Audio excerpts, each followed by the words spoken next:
যদি একটা এলইডি হয়, একটা এলইডি যদি আমরা জ্বালাতে চাই তাহলে 2.5 থেকে 3 ভোল্টেজ লাগে। কত লাগে? 2.5 থেকে 3 ভোল্টেজ একটা এলইডি। তো এখানে আছে 5টা এলইডি, তাহলে কত ভোল্টেজ লাগবে? যদি 3 ভোল্টেজ করে ধরি তাহলে কত ভোল্টেজ লাগবে? 15 ভোল্টেজ। আর আমাদের ভিপিএইচ ভোল্টেজ হচ্ছে আমাদের 4.2 ভোল্টেজ। ফুল যদি চার্জ থাকে তাহলে কত হবে? 4.2। যদি ব্যাটারি কম থাকে তাহলে আমরা মেপে দেখব কখনো 3.6 কখনো 3.7 আছে। এখন বিষয় হচ্ছে যে আমাদের ভিভেট ভোল্টেজ বা ভিপিএইচ ভোল্টেজ, ওকে?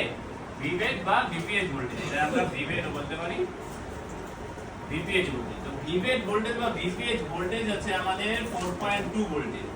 আর আমাদের লাইট জ্বলতে লাগবে মিনিমাম এখানে 15 ভোল্টেজ, ওকে? তো আছে আমাদের কাছে 4.2 ভোল্টেজ, আমরা বানাতে হবে 15 ভোল্টেজ। তো এইটা কিভাবে বানাবো? এইটা হচ্ছে আমাদের লাইট সেকশনে আগে বুঝতে হবে যে লাইট সেকশন কিভাবে কাজ করে, তারপরে আমরা বুঝতে পারবো যে আসলে ভোল্টেজটা কিভাবে আমাদের লাইট জ্বলতেছে। আমাদের একটা এলইডি জ্বলতে যেখানে লাগবে আমাদের 3 ভোল্টেজ, তো সেইখানে আমাদের কাছে আছে টোটাল 4 ভোল্টেজ। তো আমরা কিভাবে বানাবো? আগের ফোনগুলোর কথা যদি বলি তাহলে সেখানে লাগতো 30 থেকে 35 40 ভোল্টেজও কিছুক্ষণের মধ্যে আমরা দেখতে পাই যে ভোল্টেজ ব্যবহৃত হয়েছে। এখনকার